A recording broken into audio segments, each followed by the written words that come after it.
Hello, welcome my dear student. My maths, my Pravud YouTube ચેનલમાં આપ સર્વ વિદ્યાર્થી મિત્રોનું હાર્દિક સ્વાગત છે. વિદ્યાર્થી મિત્રો, આપણે ધોરણ 9 વિષય ગણિત પ્રકરણ નંબર 14 આંકડાશાસ્ત્રની અંદર આજે સ્વાધ્યાય 14.2નો અભ્યાસ કરવાના છીએ. ત્યારે મારી નમ્ર એક વિનંતી છે દરેક વિદ્યાર્થીઓને કે જે વિદ્યાર્થીઓએ આગળનો ભાગ 2 ન જોયો હોય એ લોકો એકવાર અવશ્ય જોજો. એની અંદર આ ચેપ્ટરમાં જે પણ કંઈ થિયરી આવે છે એ તમામની વ્યાખ્યાઓ આવરી લેવામાં આવેલી છે, જેથી કરીને તમને આગળ સમજવાની ખૂબ જ મજા આવે. કે જેમ આપણે ચા બનાવવી હોય તો દેશી ભાષામાં કહીએ તો ચા, ખાંડ અને દૂધ જોઈએ, એમ અહીંયા પણ તમારે આ ચેપ્ટરને ખૂબ જ સરળ રીતે સમજવું હોય તો એની જે સામાન્ય સમજો છે એ તમને ખ્યાલ હોવી જરૂરી છે. તો જોઈએ સ્વાધ્યાય 14.2. સૌથી પહેલાં એમની રકમ કે ધોરણ 8ના 30 વિદ્યાર્થીઓના રુધિર જૂથની વિગત નીચે મુજબ છે. આ માહિતીને આવૃત્તિ વિતરણ કોષ્ટકના સ્વરૂપે દર્શાવો અને આ વિદ્યાર્થીઓના રુધિર જૂથમાં કયું રુધિર જૂથ સૌથી વધુ સામાન્ય છે અને કયું રુધિર જૂથ સૌથી વધુ અસામાન્ય છે. જુઓ, સામાન્ય શબ્દ ગણિતની ભાષામાં ખૂબ જ ઉપયોગી આવશે. સામાન્ય એટલે કે કોમન, વધારે. અસામાન્ય કે ઓછું આપણી ભાષામાં કહીએ તો. અહીંયા અલગ અલગ 30 વિદ્યાર્થીના રુધિર જૂથ આપ્યા છે. રુધિર જૂથ એટલે ખ્યાલ ન હોય તો વિદ્યાર્થી મિત્રો તમને કહી દઉં, બ્લડ ગ્રુપ આજકાલ જેને આપણે કહીએ તે. કેમ કે આપણને ખબર છે A, B, O અને AB, પોઝિટિવ અને નેગેટિવ. પરંતુ અહીંયા એની વાત નથી પોઝિટિવ નેગેટિવની. અહીંયા માત્ર A, B, O અને A. એમનું આવૃત્તિ વિતરણનું કોષ્ટક બનાવો. તો સૌથી પહેલાં આપણે કોષ્ટક બનાવીએ. જ્યારે આવૃત્તિ વિતરણ બનાવવાનું હોય ત્યારે વિદ્યાર્થી મિત્રો હંમેશા 3 કોલમ આવશે, એટલે કે 3 ઊભા ખાના આવશે. આડી લાઈનો જરૂરિયાત મુજબ. જો માહિતી આંકડાકીય હોય તો આપણે વર્ગ લેશું, આંકડાકીય ન હોય તો ત્યારે આપણે ડાયરેક્ટલી એમના નામ સાથે જ કનેક્ટ કરીશું. રુધિર જૂથ તો પહેલું કયું? આવૃત્તિ ચિહ્ન અને આવૃત્તિ. આવા મુખ્ય ઉપર 3 હેડિંગ આવશે. પહેલી માહિતી હંમેશા માહિતીને અનુરૂપ, પછી આવૃત્તિ ચિહ્ન, અને જે પણ કાંઈ આવૃત્તિ ચિહ્ન આવ્યા છે એનો સરવાળો, એટલે એને શું કહીશું? આવૃત્તિ. આગળ આપણે વિડીયોમાં એની વ્યાખ્યા પણ જોયેલી હતી. A, B, AB અને O, અને નીચે આવશે કુલ આવૃત્તિ.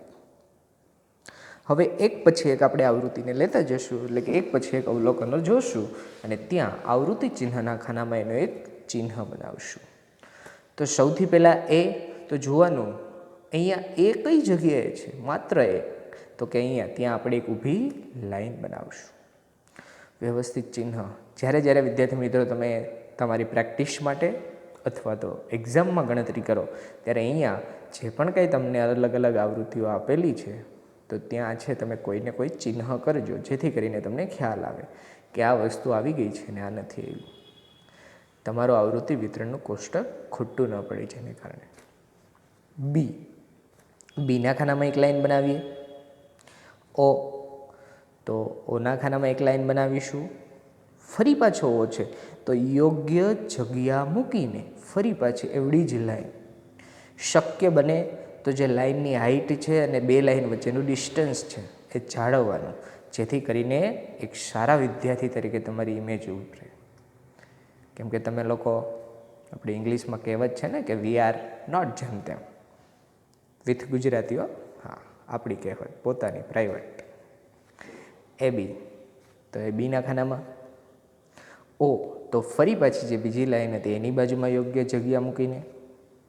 A, તો ફરી પાછી એના ખાનામાં. O, તો એમની બાજુમાં ફરી પાછી જગ્યા. B, તો બીના ખાનામાં ફરી પાછી આવૃત્તિ ચિહ્ન કરીશું. A, ફરી પાછું એની બાજુમાં O. જુઓ, હવે ઓની અંદર અહીંયા 4 આવૃત્તિ ચિહ્ન તો છે જ. હવે ફરી પાછો O આવ્યો તો હવે જે 5મું આવૃત્તિ ચિહ્ન છે એ ક્રોસ કરીશું. ક્રોસ એટલે કે અહીંયા એક નિયમ છે, આપણે 5-5નો એક આપણી ભાષામાં કહીએ ને બંચ બનાવી દઈએ, જેથી કરીને જ્યારે આપણે અંતે આવૃત્તિની સંખ્યા ગણીએ તો સરળતા રહે. જ્યાં આડો લીટો આવી ગયો હોય ને, એટલે કે હંમેશા 5માં જ આડો લીટો કરવાનો, કે 5નું એક પ્રકારે શું થશે, બંચ, આપણે જેને પેકેટ કહીએ, તૈયાર થઈ ગયું, પેકેજ અથવા તો પેકેટ. બી, અલ્પવિરામ કરીશું. બીના ખાનામાં એ, તો એના ખાનામાં એક લાઈન બનાવીશું. ફરી પાછો ઓ, જુઓ તો 5 ઓલરેડી છે, અલ્પવિરામ કરી થોડી સ્પેસ રાખીને એક બનાવવાની, જે સામેવાળાને સ્પષ્ટ રીતે દેખાય એ રીતે. ફરી પાછો ઓ, તો જે બનાવેલી છે એની બાજુમાં પહેલે જે 5નું બંચ બની ગયું એમાં પછી કંઈ કરવાનું છે નહીં. એ, તો એમાંય જુઓ ઓલરેડી 4 ચિહ્ન તો છે જ, 5મું ચિહ્ન આવશે, ક્રોસ બનાવીશું એટલે ત્યાં પણ પૂર્ણ. અલ્પવિરામ. એ બી, એ બીની બાજુમાં ઓ, તો ફરી પાછું એની બાજુમાં એ, તો થોડી જગ્યા મૂકીને એ, ફરી પાછું એની બાજુમાં ઓ, તો ફરી પાછું અહીંયા, ફરી પાછું ઓ આવ્યો, તો ઓલરેડી 4 ચિહ્ન છે, તો ફરી પાછા 5મા ચિહ્ન શું કરવાનો, ક્રોસ. એટલે એની પણ વાત એક પૂરી થઈ ગઈ. અલ્પવિરામ કરીએ. એ બી, તો એ બીની બાજુમાં બી, બીની બાજુમાં એક લાઈન બનાવશું. એ, એમની બાજુમાં ઓ, ફરી પાછી જગ્યા મૂકીને બી, ક્રોસ લાઈન. જુઓ વિદ્યાર્થી મિત્રો ખાસ, કેમ કે અહીંયા તમને ઇઝી રીતે શીખવાડવામાં આવે છે, તો ઉતાવળા ન થતા ધીરજ રાખજો, કેમ કે ઘણા બધા કદાચ પછી 5મો બાજુમાં ઊભો જ લીટો કરી નાખે. એ, ફરી પાછી એની બાજુમાં બી, જગ્યા મૂકીને થોડી ઓ, એની બાજુમાં. હવે તો કે જે પણ કાંઈ આવૃત્તિના ચિહ્ન છે એનો અહીંયા સરવાળો લખવાનો. તો જુઓ, જેમાં ક્રોસ છે તો ફિક્સ જ છે, આપણે શીખી ગયા. કેટલાનું બંચ, તો કે 5મું. પછીના જે હોય એને ગણી લેવાના, 1 2 3 4, તો 5 ને 4 9. અહીંયા 5 ને 1 6, અહીંયા 3 જ છે. અહીંયા તો કે 5 10 અને 2 12. રેડી વિદ્યાર્થી મિત્રો? કુલ આવૃત્તિ ફરી પાછી જેટલી માહિતી હોય એટલી થઈ જવી જોઈએ. કે કેટલા વિદ્યાર્થીના રુધિર જૂથ હતા? 30. તો આવૃત્તિ કેટલી થવી જોઈએ? 30. એ તો થવી જ જોઈએ, પરંતુ પ્રોપર જે રુધિર જૂથની જેટલી આવૃત્તિ હોય એટલી જ આવવી જોઈએ. નકર ઘણા બધા તેજસ્વી વિદ્યાર્થી છે ને, અહીંયા 30 ગમે એમ કરીને કરી નાખશે, પરંતુ અહીંયા આવૃત્તિ ચિહ્ન એના ખોટા હશે, અથવા તો જે તે અવલોકનની આવૃત્તિ ખોટી હશે તો એ નહીં ચાલે. એટલે ખાસ યોગ્ય કાળજી રાખીને કરવાનું. તમે પણ તેજસ્વી છો એટલે તમને બધાને આવડી પણ જશે, પરંતુ સાથે સાથે થોડું ધ્યાન રાખવાનું છે. રેડી? આપણે ગણિત છે ગમ્મત સાથે શીખીશું તો ખરા, પરંતુ ગમ્મતની સાથે જ્ઞાન પણ એવું મેળવીશું કે જેથી કરીને એની અંદર કોઈ ભૂલ થવાની શક્યતા ના રહે. જો સૌથી વધુ સામાન્ય રુધિર જૂથ, તો સૌથી વધુ કોનું મળે છે? સામાન્ય એટલે કે સૌથી વધુ વખત, તો કે 12. કયું? તો કે ઓ.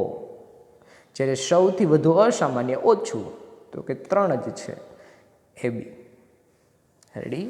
જવાબ પણ સ્પષ્ટ રીતે લખવાના. કમ્પ્લીટ વિદ્યાર્થી મિત્રો? નેક્સ્ટ દાખલો જોઈએ આપણે. સ્વાધ્યાય 14.2 દાખલા નંબર 2. 40 ઇજનેરોનું ઘરથી નોકરીના સ્થળનું અંતર કિમીમાં નીચે મુજબ છે. નીચેની માહિતીને 0 થી 5, જેમાં 5 આવેલ નથી, પહેલો વર્ગ લઈ 5ની વર્ગ લંબાઈ લઈ એક વર્ગીકૃત આવૃત્તિ વિતરણનું કોષ્ટક બનાવો. આ કોષ્ટકની રજૂઆત પરથી તમે કઈ મુખ્ય બાબત તારવશો? આવો પ્રશ્ન છે. જોઈએ, ઇજનેરો એટલે આપણે કે જેને એન્જિનિયરો કહીએ છીએ, તે અલગ અલગ ઘણા બધા ફિલ્ડના હોય એન્જિનિયરો. કોઈ મિકેનિકલ, કોઈ કમ્પ્યુટર એન્જિનિયર, એ સિવાય પણ ઘણા બધા સિવિલ એન્જિનિયરો છે, આર્કિટેક્ટ, કે જેને આપણે એ જ કહીએ. તો જુઓ, એ જે લોકો પોતે નોકરી કરે છે અને એનું જે નોકરીનું સ્થળ છે અને પોતાનું ઘર, એનું જે ડિસ્ટન્સ છે અહીંયા કિમીમાં આપ્યું છે. જુઓ અહીંયા આંકડાકીય માહિતી એટલે આપણે શું બનાવવા પડશે? વર્ગ. જુઓ અહીંથી કહી દીધું પણ 0 થી 5 એટલે નિવારક કે અનિવારક, કે આપણે જેને સતત અને અસતત પણ વર્ગ કહીએ, જેમાં 5 આવેલ નથી. એટલે કે આ કેવા વર્ગ હશે? નિવારક વર્ગ. તો અહીંયા 5 5ની વર્ગ લંબાઈ લેવાનું એ પણ તમને કહી દીધું છે. પહેલો વર્ગ લઈ 5ની શું લેવાની? વર્ગ લંબાઈ, અને આવૃત્તિ વિતરણનું કોષ્ટક બનાવો. તો સૌથી મોટું અવલોકન કે જ્યારે આવૃત્તિ વિતરણનું કોષ્ટક બનાવવું હોય, આંકડાકીય માહિતી હોય, તો તમારે મુખ્ય 2 બાબતો શોધવી પડે. કેમ કે ક્યાંથી શરૂઆત કરીએ તો અહીં કહી દીધું, અંત ક્યાં સુધી વર્ગ લઈ જવાના? તો કે સૌથી મોટું અવલોકન અહીંયા કેટલું છે? 32. સૌથી નાનું તો કે 2. અહીંયા તો કહી દીધું છે નાની વાત, તો 0થી શરૂઆત કરવાની, પરંતુ ન કીધું હોય તો આપણે હંમેશા શોધવાનું સૌથી મોટું અવલોકન અને સૌથી નાનું અવલોકન. એટલે કે હવે તમે જ્યારે વર્ગ બનાવશો તો તમારે ક્યાં સુધી જવું પડશે તમને ખ્યાલ આવી જશે. જો આવૃત્તિ વિતરણનું કોષ્ટક પહેલાં અંતર કિમીમાં, હંમેશા મેં કીધું એમ પહેલી જે હેડિંગ આવશે કોલમનું એ માહિતીને અનુરૂપ આપવાનું શક્ય બને ત્યાં સુધી. બીજું આવૃત્તિ ચિહ્ન અને આવૃત્તિ, પરંતુ અહીંયા આપણે વર્ગ છે તો પહેલાં વર્ગ લઈ લઈએ. જુઓ, સૌથી પહેલો વર્ગ 0 થી 5, પછી 5 5ની વર્ગ લંબાઈ એટલે કે ભાઈ 5 થી 10, 10 થી 15, 15 થી 20, 20 થી 25, 25 થી 30 અને 30 થી 35. જુઓ અહીંયા મોટો અવલોકન આવી જશે અંદર. હા, ઘણા એમ કહેશે 32 છે તો 32 સુધી લઈએ. ના, આપણે અહીંયા જુઓ વર્ગ લંબાઈ કેટલી લીધી છે? 5. તો એ ચોક્કસ જ લેવાનો હંમેશા. અંતિમ વર્ગ માટે કંઈ પણ કરવા નથી કે તમે નિવારક વર્ગ બનાવો તો દરેકની વર્ગ લંબાઈ છે સરખી જ રહેવી જોઈએ. આવૃત્તિ ચિહ્ન અને આવૃત્તિ.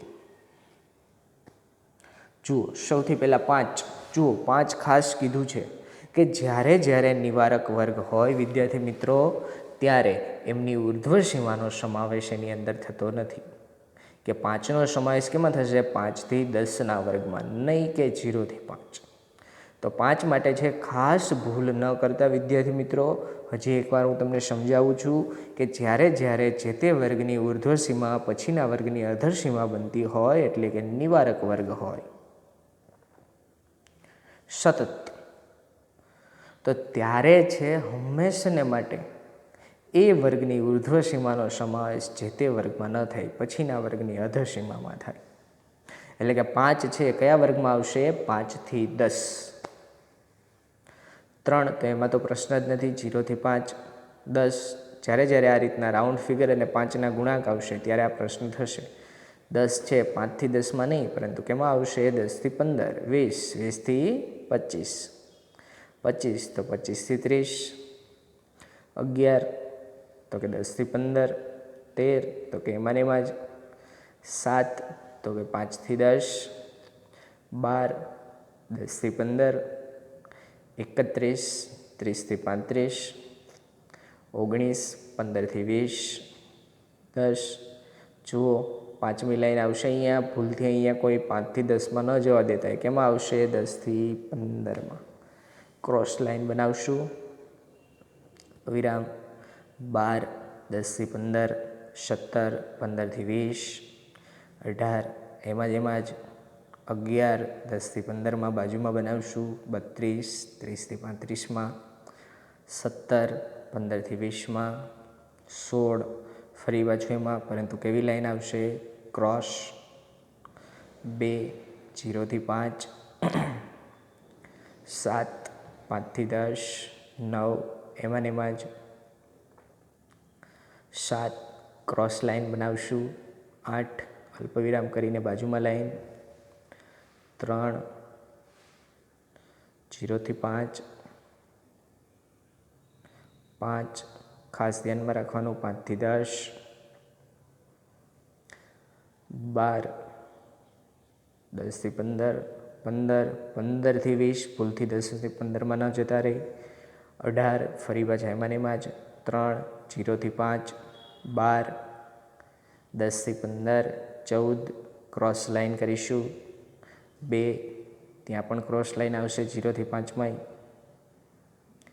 9, 5 થી 10, 6, 5 થી 10, 15, તો 15 થી 20, ભૂલથી 10 થી 5માં 15માં ન જવા દેતા, ફરી પાછા 7, 5 થી 10, 6, એમાં જ, અને અંતે 12, 10 થી 15માં.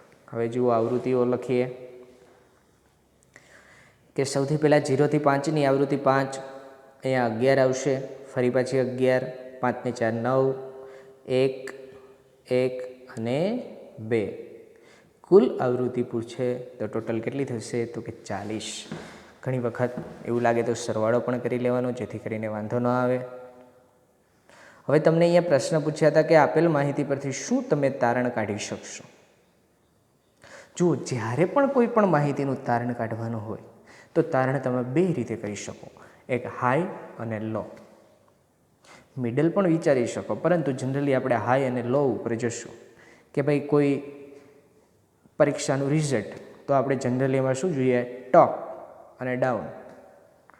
મિડલવાળા બિચારાને અન્યાય થાય, પણ આપણે ચલાવશું અત્યારે. બીજું શું?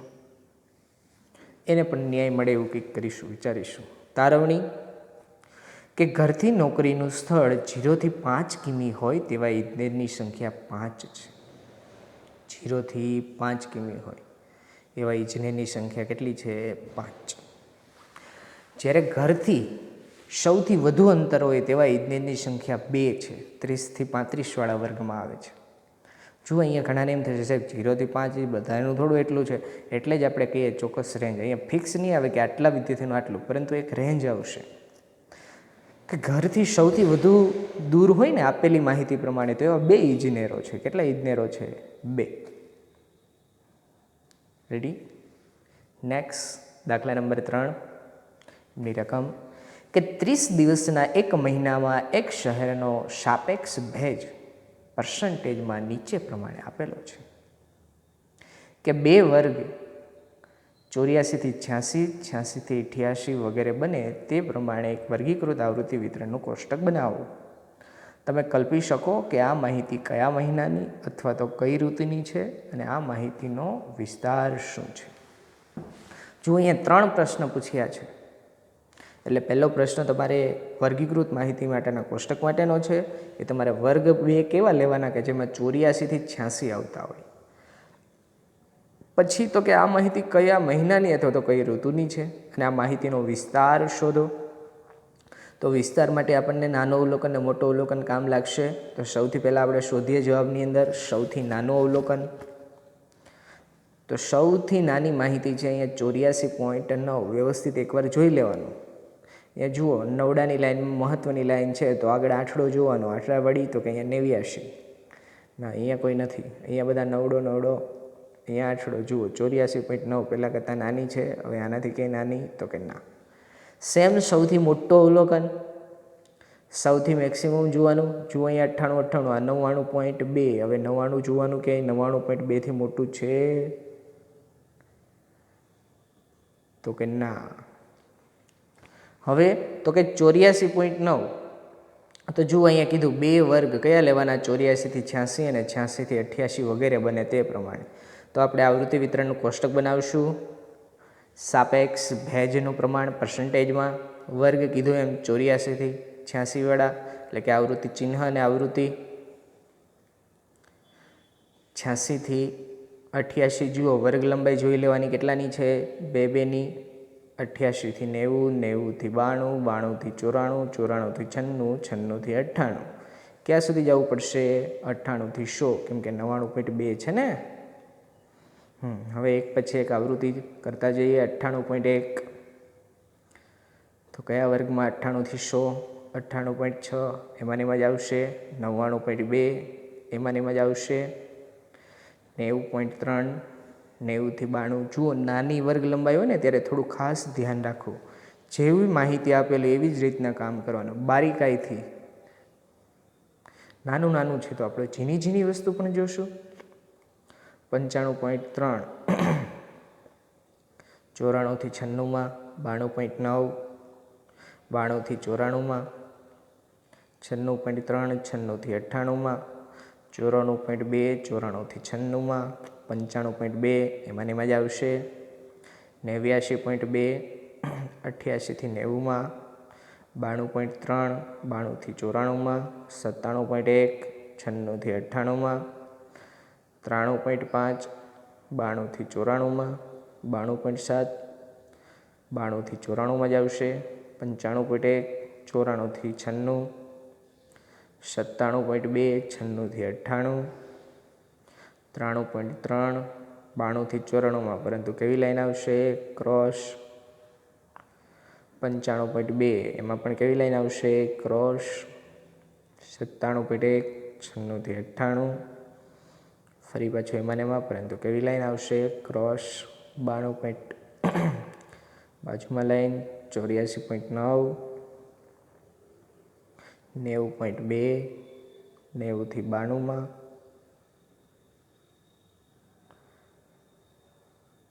98.3, 98થી 100, 97.3, 96થી 97, 96.1, એમાં જ 92.1, 92થી 94માં 89, 88થી 90.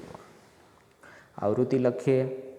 1, 1, 2, અહીંયા પણ 2, 5 ને 2 7, 5 ને 1 6, 5 ને 2 7, 5 ને 4 9. કુલ આવૃત્તિનો સરવાળો કરીએ તો કેટલી થશે? 30. જુઓ, હવે તમને પ્રશ્ન હતા કે ભાઈ સાપેક્ષ ભેજ, તો જુઓ અહીંયા ભેજનું પ્રમાણ વધુ હોય ને એવી વધુ આવૃત્તિઓ છે, ઓછું હોય એવી ઓછી આવૃત્તિઓ છે. કે આ બે વચ્ચે ડિફરન્સ કરીએ અહીંયા, તો ભેજનું પ્રમાણ વધુ સામાન્ય રીતના કઈ ઋતુમાં હોઈ શકે? તો વર્ષા ઋતુમાં હોઈ શકે. ઋતુ પ્રમાણે વિચારીએ તો કે માહિતીમાં સાપેક્ષ ભેજનું પ્રમાણ વધુ હોવાથી માહિતી વર્ષા ઋતુની હશે. કેમ કે આપણને ખબર છે વર્ષા ઋતુમાં ભેજનું પ્રમાણ કેવું રહે? વધારે. માહિતીનો વિસ્તાર,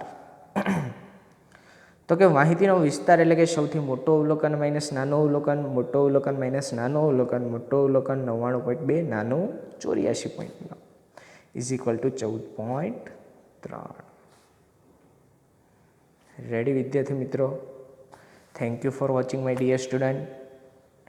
આવી જ રીતે દરેક લેક્ચર જોતા રહેજો, જેથી કરીને તમારા જ્ઞાનમાં અદ્ભુત વધારો થઈ શકે અને તમારી આજુબાજુમાં કોઈ વિદ્યાર્થીઓ આ સમયગાળા દરમિયાન અભ્યાસથી વંચિત હોય, એટલે કે દૂર હોય, તો એમને પણ આ માટે પ્રેરિત કરજો, જેથી કરીને એ લોકો પણ પોતાના જ્ઞાનમાં વધારો કરી શકે. રેગ્યુલર ફરી પાછા આપ સૌ આગળના લેક્ચરમાં મળીશું.